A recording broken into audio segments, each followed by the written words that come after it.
हर साल हिंदुस्तान से लाखों लोग हज करने के लिए मक्का शरीफ जाते हैं। पहले क्या होता था कि भारत सरकार हज पर जाने वाले हिंदुस्तानियों के लिए हर साल special currency, special note, special रुपया जारी करती थी, लेकिन अब ये बंद हो चुका है। ये दो तरह के नोट होते थे जो आज़मीन को उड़ान से पहले दिए जाते थे। नीले रंग का 10 रुपए का नोट और 100 रुपए का लाल रंग का नोट होता था। इनका रंग और साइज इस तरह का होता था कि ये अलग ही पहचान में आ जाते थे।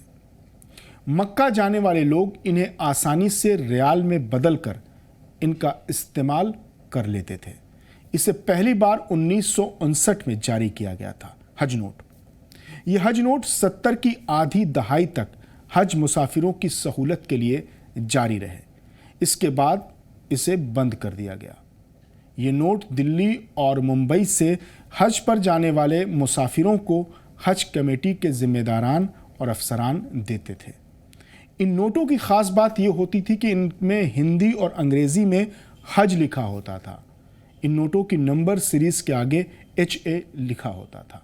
लेकिन जब खाड़ी के खलीज के मुल्कों ने इसे लेना बंद कर दिया तो हज मुसाफिरों के लिए इन नोटों का इंतज़ाम भी बंद हो गया।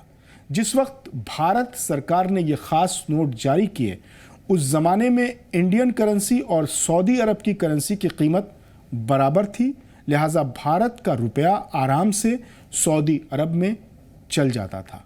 हालांकि 70 की दहाई के बाद सऊदी करेंसी के दाम भारतीय रुपयों के मुकाबले में मजबूत होते गए। अब तो सऊदी रियाल दुनिया के मजबूत तरीन करेंसी में शुमार होता है।